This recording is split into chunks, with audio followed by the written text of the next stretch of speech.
I'm Benita, also known as the Fiber Pusher. The video that we're going to be doing today is how to prepare wool for dyeing. And I'm going to be doing 3 different types of Mordants. I'm going to do a long soak Alum Mordant, I'm going to be doing a copper Mordant, and I'm going to be doing a tin Mordant. So yeah, we're getting ready to do some dyeing, and I want to get everything ready and pre-done. So this is how I do the pre-mortanting with tin, alum, and copper. So I hope you enjoy. This is the next part of the natural dye series, but I'm going to be talking about protein fibers today, specifically wool. Now, I want to do some mortanting of the wool, but before we can do that, we need to talk about how to prepare the wool for mortanting. Before we can do any mortanting, we have to have a dry weight of goods weight. And so what I'm going to do is I have some wool fabric. I have 4 big pieces and a little piece. So anyways, this is 100% wool fabric. I will put where I received or I bought this at in the show notes on the fiberpusher.com website. So for this here, that will go in there. And so I'm going to be dyeing this fabric, and then I'm also going to be dyeing some yarn. And this is Polypay. This is yarn that we sell in dyedinthewool.biz. 4 total skeins here, because with the first dye experiment I'm going to be using 4 different Mordants.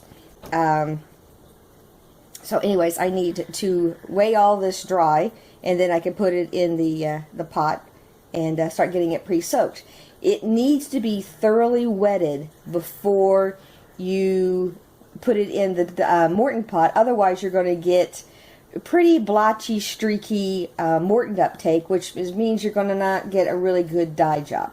So I'm going to weigh this out, and then we'll take it from there.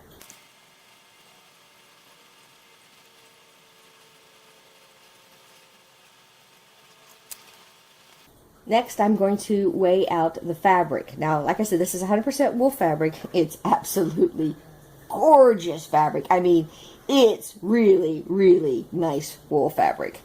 So I'm going to weigh it out. Oh, wow, that's pretty cool. Came out to exactly 200 grams for the fabric.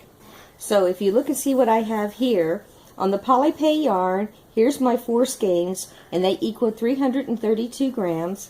I have 200 grams for my fabric, and so I'm going to have a dry weight of 532 grams.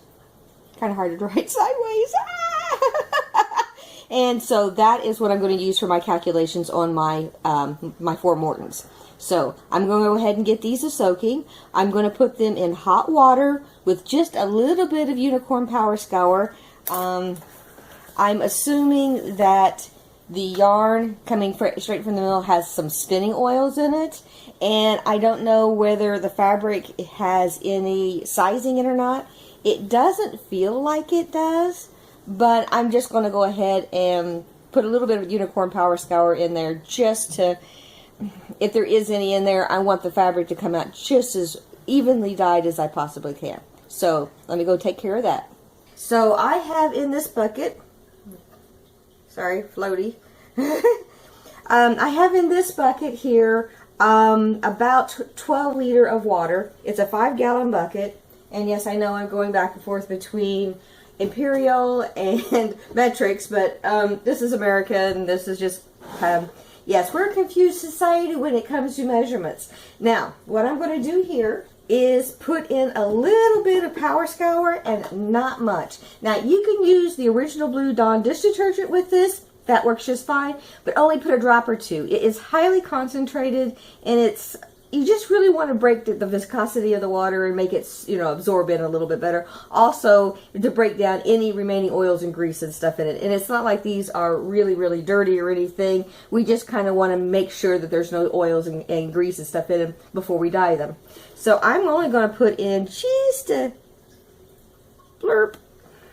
And that's it. Just a couple of little drops in there of the Power Scour. And I'm just going to stir it up a little bit. Now, this is hot tap water, so it's not boiling or anything like that. It's just as hot as my water heater will go. So what I'm going to do now is I'm going to put the fiber in. And because it is hot, I'm going to use this to poke it down. Now you want enough water in here for the fabric, yarn, or whatever that you're putting in to really float around and so that the whole surface gets wet. So there goes the fabric. And you can see there's plenty of water in here. And there's not a whole lot of suds. I really don't need a lot of suds. I just need enough to clean the fiber and everything. I'm going to do the same thing with my skeins. Now, my skeins are tied for dyeing. So I actually have 4 areas where I have the skeins tied.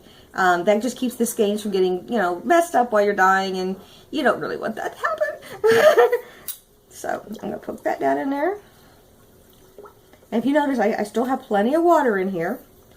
And so I'll go ahead and do the other 3. Now you don't want to stir yarn around too much because it will tangle your skeins, and that is a real pain in the patookie. But you can see there's still plenty of water in here for everything to sit and soak. Now, I'm going to put a lid on this because I want the heat to stay in here for a couple of hours. I want to leave that nice. I mean, it's very nice and warm around the outside, and I know some here the heat's going to escape because this is plastic. I mean, it just is. So I'm putting a lid on the top of it to help keep the heat down as much as possible because obviously heat rises. And I'm going to put a little guardian on here to make sure that nobody bothers it, because let's face it, nobody's going to mess with this guy. So anyways, we're going to let this soak for about 2 hours, and then we'll come back and we'll start the Mordanting process. Okay, so I've got the fabric and the yarn all soaked. It's all ready to go. So now let's talk about some Mordants. Now the Mordants that I'm going to be using are alum, ferrous sulfate, which is iron, copper sulfate, which is copper, basically, so, and then stannous chloride, which is tin. And with the tin, I'm going to be using some cream of tartar. So let's go ahead and measure out the ones that I've got pots on the stove right now heating up. So let's go ahead and measure out the stannous chloride, the cream of tartar, and the copper sulfate that are going to go in the pots for cooking. The alum one is going to be a long-term soak, but we'll do that in a minute. And the iron I'm actually going to use as an after bath with the dye pots. So I'm actually not going to pre-Mortant with the iron. So I'm going to set this aside for right now. So let's bring this forward. Let's set this up.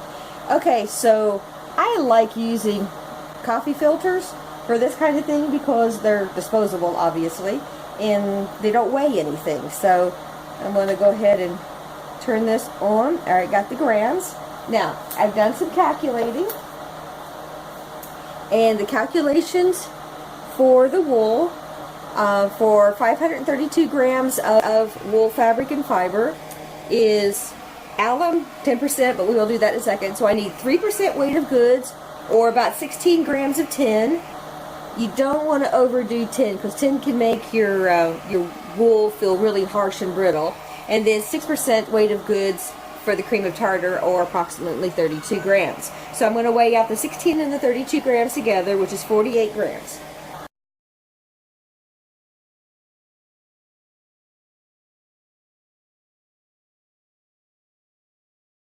Okay, 16 grams of the stannous chloride. Now, 32 grams of cream of tartar. I normally get my cream of tartar from someplace like Dharma Trading Company, but I forgot to get some, and I had to go to the grocery store to get some. So we're going to take this up to 30, or I'm going to put 32 grams of cream of tartar, which will take the scales up to 48 grams. And what the cream of tartar will do is it will even out the colors. Oops, 48 grams, right on the nose. So I'm going to set this aside for right now. And then let's weigh out our copper sulfate. So we're back down to 0. Now on the copper sulfate, we need 6% weight of goods. Oops. On the copper sulfate, we need 6% weight of goods, which is 32 grams. So I'm going to weigh that out.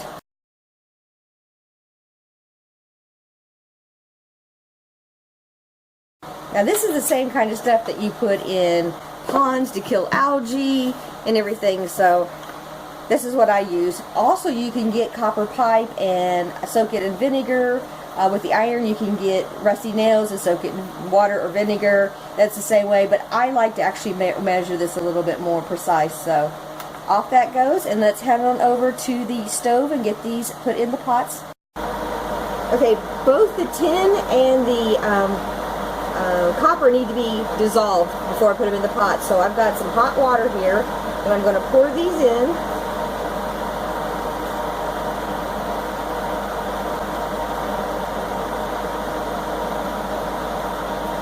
And stir them up to get them to dissolve.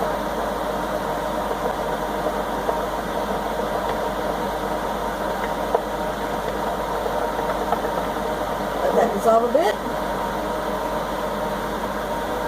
Now it's interesting with the copperas, it saggins toward greens, but it's blue.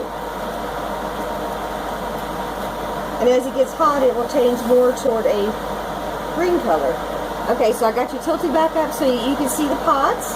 And so since this is blue copperas, I'm going to put it in the blue pot.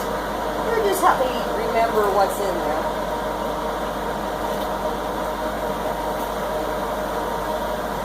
Lovely blue color. Kind of looks like a swimming pool, doesn't it? And then since the tin and cream of tartar is more of a white color, I'm going to pour it in. We're in the white pot. That's going to bubble a bit, so you've got to be really careful pouring tin in. It can easily overflow.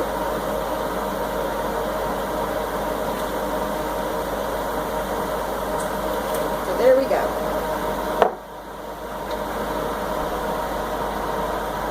And I've got a good boil going back here. I'm going to turn the heat down, and it looks like I've got a good high simmer coming here, so I'm going to turn the heat down. I don't really want these to boil as much as I want them to be a really good simmer, high simmer. Now let's go get the wool. Has anybody noticed my mistake? I measured the wool as if it was all going into one pot. So because I've done that, I'm turning off the copper and I'm going to re-soak some more wool. But I'm going to put everything into this pot with the tin and tin Mordants. It just means I'll be a little ahead of the game on other stuff. So.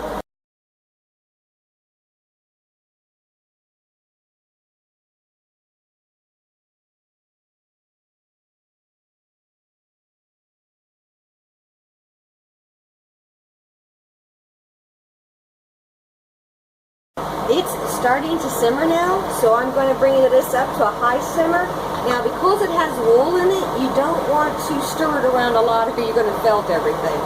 So once this gets up to a high simmer, I'm just basically going to leave it there for about an hour, and then I'm going to turn it off, put the lid on it, and then let it cool overnight. I can't believe I did that.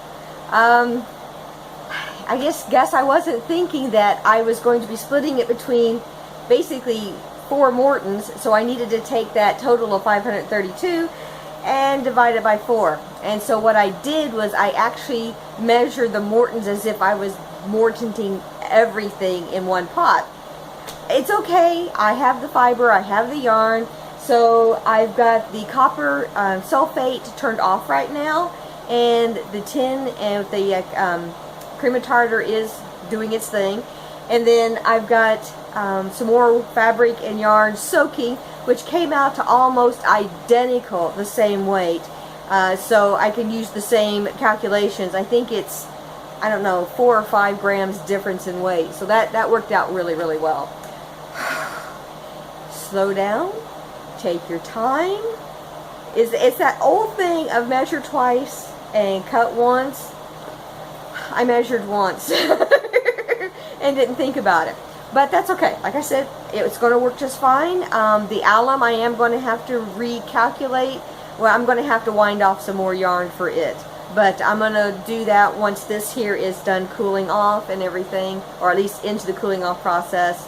I probably will wind the stuff for the alum tomorrow, because obviously I want to do fabric with it too, but I don't have enough skeins. I had 5 skeins left and I needed 8, obviously. So I have some cones of polypay that I can wind off some more and hopefully get them to be about the same weight. I can do that. Anyways, I'm sorry. I'm human. It's been a while since I've done this. Luckily it was an easy fix. But one thing you want to make sure you don't do is you want to make sure that you don't put too much Mordant in with your wool, because it can actually damage the wool, especially the stannous chloride, the tin. It can make the wool feel really, really, really harsh. And there's no reason to overuse a Mordant anyway when you don't have to. I mean, these are metals. By the time I get done with them, there's not going to be anything left in the pots. Although I am going to decant them off because I can save them and reuse them later and just add a bit more to them. Same way with the alum and everything. So I am going to decant them once they're completely cool. They're going to go in their own 5-gallon bucket with a lid, labeled, sealed shut. And then the next time I need to, I can just re-pour that into the pot, add a bit more water, add a bit more Mordant, and just pick up where I left off at. So I don't have to worry about basically disposing of the water for a long time. So yeah, a wee bit of a screw up there, but I'm human. Okay, the tin Mordant has been doing its thing for about an hour now. And so at this point, I am going to turn off the heat, and I'm going to just let it sit over. This has been doing its thing for about an hour now, and I'm about ready to turn it off.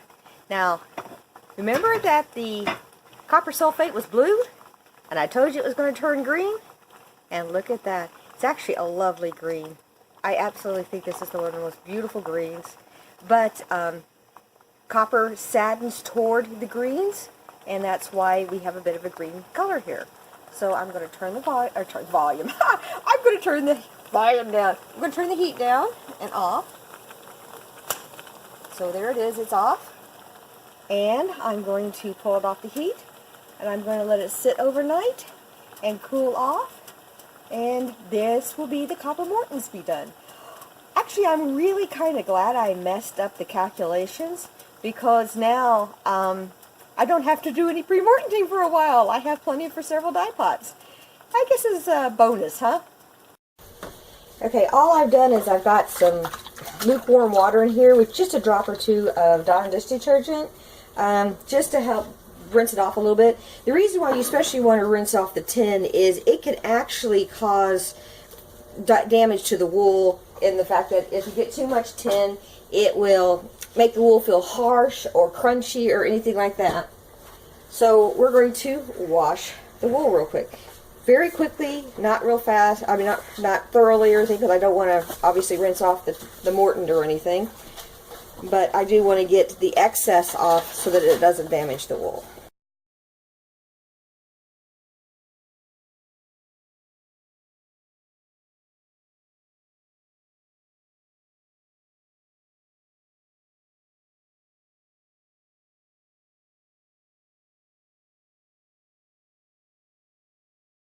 Now we're going to hang this up to dry, and let's go back and visit the copper again.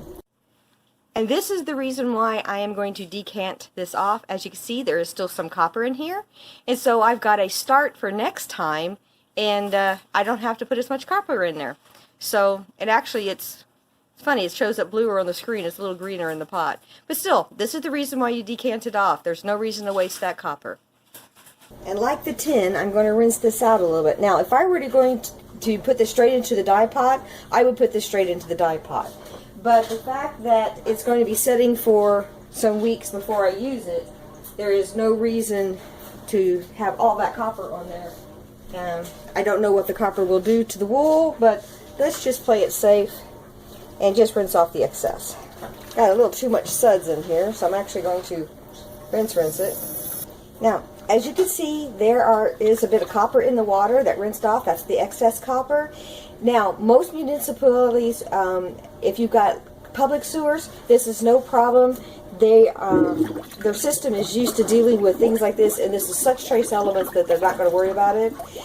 If you're on a sewer, you might actually want to do this in a bucket outside and dump it along the edge of your grass. Again, this is what they use to keep algae down in ponds and stuff like that, so it's not going to hurt in this trace element just putting it out in your yard or anything. So, and actually, I suppose if you've got a pond and you're having algae problems, add it to it. It'll help out. Okay, since we made our mistake with the wool and I had to recalculate everything, I'm going to turn this off for a second. I need to redo my calculations. So this is the tin, this is the copper, and so now I'm going to do for alum. So I'm just going to write it down here. And so this is going to be 10% weight of goods. So now I need to weigh out my goods. So let's bring this back down here. So let's see what we've got. Again, this is polypay. We have 90 grams. We have 100 grams. We have 74 grams. And we have 92 grams. Now, just for grins, I've got this one skein here of, it's a Coopworth, and I know it's 100 grams, so I'm just going to go ahead and stick it on there. I just want to see the difference between the polypay and the Coopworth. So these are polypay, and then we have a fifth skein that's a 100 grams that is Coopworth. Now let's measure out the fabric just to make sure it's still the same. And it is 198 grams. So fabric. Okay, let's turn this off. Move this out of my way. And let's do some calculations here. Yes, handy dandy calculator again. Alrighty, so clear. So we have 90 plus 100 plus 74 plus 92 plus 100 plus 198. So this is 654 grams. So at 10%, we are going to measure out 65.4 grams of alum, or I'm just going to make it 65 grams. Well, I guess this thing doesn't want to do it by it, so I guess we'll do it 66 grams. So let's measure out our 66 grams of alum. Now, what I'm using is potassium aluminum sulfate. This is what you use for the protein fibers. Aluminum acetate is what you use for cellulose fibers. It's Jacquard. I get this from Dharma Trading Company, which I'll put down. I will put on the fiberpusher.com website under the Mordanting wool.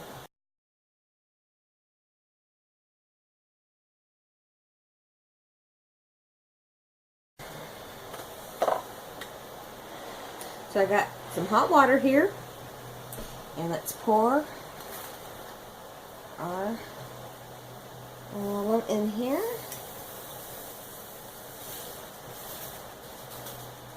This is more of it's almost like a salt or a sugar consistency, and we stir to dissolve. Now I'm going to put a lid on this and let it sit overnight. I can use it in the morning, but I wanted to go ahead and get this weighed out, but I need to wet this first. And then in the morning, I will add this to the vat, and we will go ahead and get the alum Morton started, and I will talk to you then. Okay, I have the hot water back into the alum, and now I need to add the alum, stir it up, and put the wool back in. Remember, this is the alum that I put in to dissolve last night, so it's kind of stirred up a little bit because it didn't completely dissolve, but it'll dissolve better once we get it in the hot water.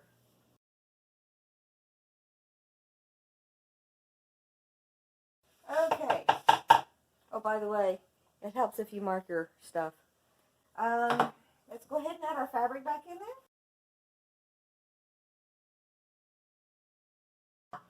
there. All I have to do is put the lid on this. Give it a stir about, once every other day or so. Minimum of 4 days. The longer you leave it in there, obviously, the better. So I probably will actually leave it in there as long as I'm not doing any dyeing. Like again, I have actually cold soaked wool for a month and gotten wonderful results because it's just a really nice bite on the alum onto the fiber. So I'm going to let that sit. I'm actually going to put a little post-it note on the top of what day I put this in here so I kind of remember. So that concludes how to Mordant wool for natural dyeing. I hope you enjoyed it. I hope you learned a lot. If you have any questions, please feel free to email me. My email is thefiberpusher@gmail.com. And make sure you check out everything that I'm putting on thefiberpusher.com's website. I'm putting links to where I get all my equipment and supplies and all that kind of stuff.